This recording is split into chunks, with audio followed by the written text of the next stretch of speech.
Hello, my name is Henry R. Mockingbird, your host with the mustache. I'm going to be working on my Valentine's Day episode, but meanwhile, I'm going to talk about my top favorite moments in the Dark Crystal Age of Resistance series. Considering Dark Crystal Age of Resistance Tactics has recently come out, what better time to do so?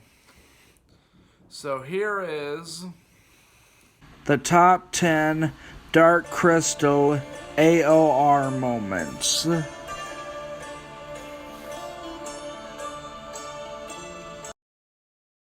before we start the list, here are the honorable mentions. Honorable mention number 1.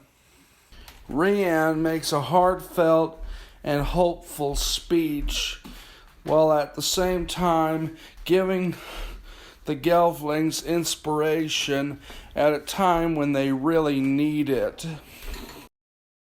Let's move on to honorable mention number 2. When Deed gets insulted by the Gelfling in Stone in the Wood, this really makes Hup upset and defends Deed's honor by beating the crap out of the Gelflings. Honorable mention number 3. Bria, Deed, and Hup and a bunch of other Gelflings are captured by the Skeksis. Rian and his friends attempt to rescue them, but it's Lore who comes along, tearing down the door like a McRib just in the nick. Honorable mention number 4.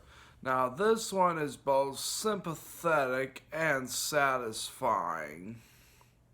Celadon was a power-hungry diva. In one scene, she's negotiating to sacrifice a few Gelflings to the Skeksis, only for her to get quite the wake-up call when the Skeksis assault her. Now this scene sort of reminds me of Devil's Rejects in the sense where I can't really tell who's the real bad guy here. Celadon for wanting to sacrifice her own people, or the Skeksis for assaulting her. Either way, Celadon really had it coming. Now let's get on with the actual list. Number 10, A Puppet Show.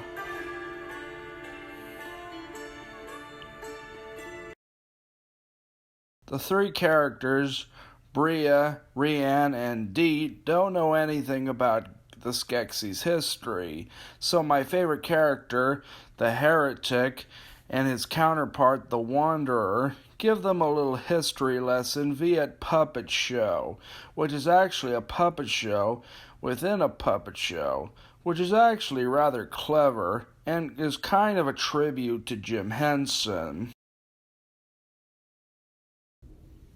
Number 9, The Dream Space.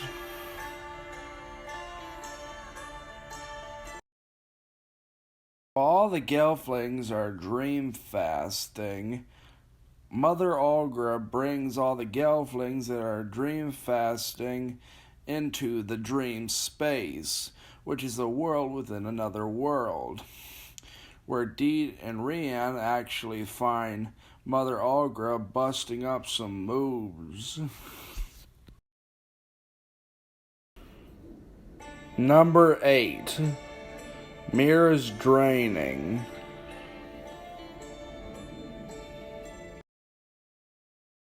When Mira gets her life drained out of her, I mean quite literally, they drain her living essence, it's quite terrifying. And the fact that the Emperor is laughing his behind off really shows you how messed up he is. Well, guys, to be honest, I think I died inside when I first saw this scene. But it is far away from being the most terrifying scene in the series.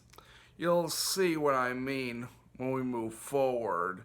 So let's move forward and start number 7. Number 7. The All-Maudra's Song.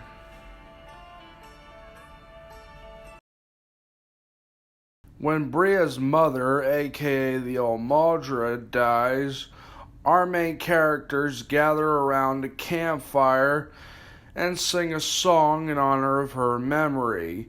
And it's actually quite beautiful. Don't believe me? Well, listen.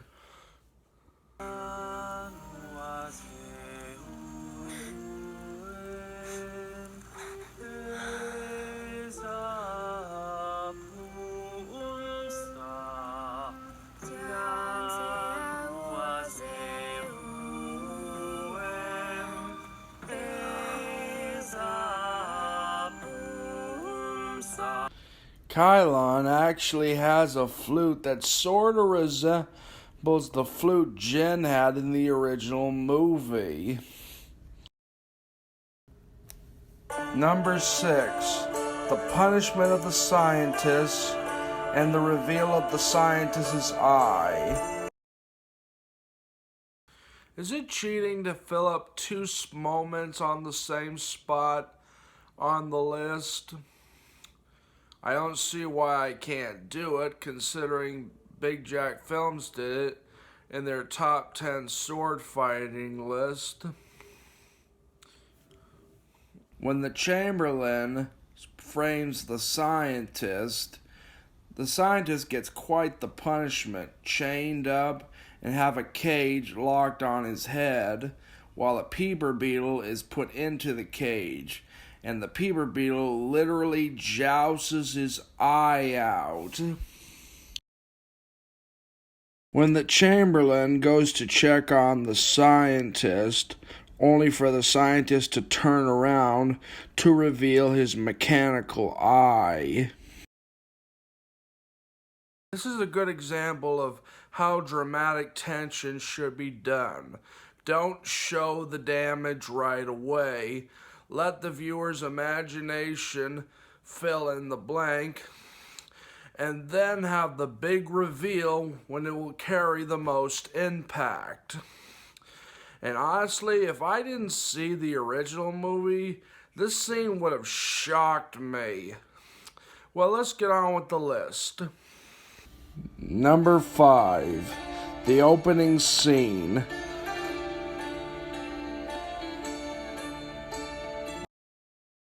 While the original movie took a long time to get going, the series does not horse around. It literally pulls you into the world along with Sigourney Weaver's narration. It also introduces us to our main characters, including Bria, Rian, and even Deed. We also find a little info about Aughra's orrery, the thing that was in the original movie in Aughra's home. The sword fight with the hunter.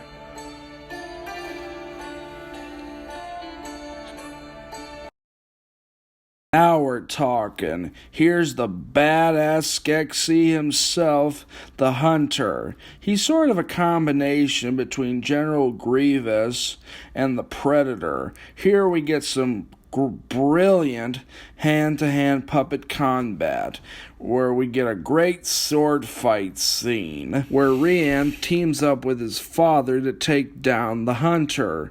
Not as general and soldier, but rather father and son. And Rian's father makes the ultimate sacrifice to save Rian's life. And since I mentioned the Predator, I pay good money to see who will win in a fight between the Hunter and the Predator. Number 3. The Power of the Darkening.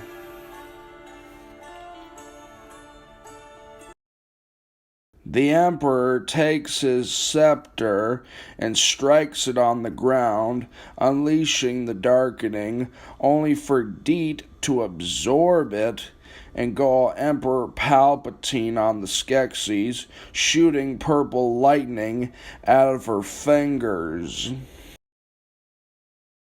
Here's the part that follows. The Collector's head freaking explodes. Number 2. The creation of the Garthim.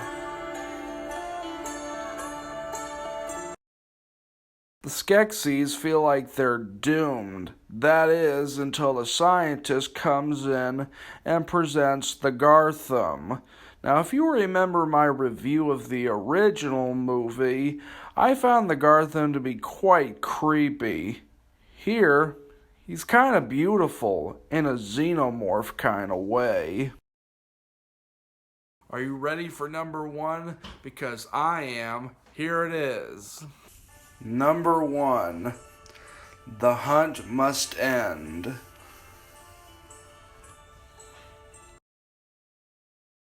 In a final attempt to kill the hunter, the archer bumps himself off by throwing himself off a cliff.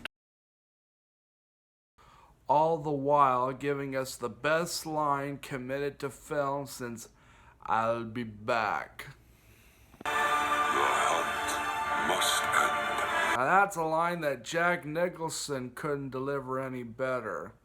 Well, that's my top 10 list. I'm looking forward to seeing your list in the comments section below. But until then, don't forget to subscribe, push like, and hit the bell for new updates. Well, see ya.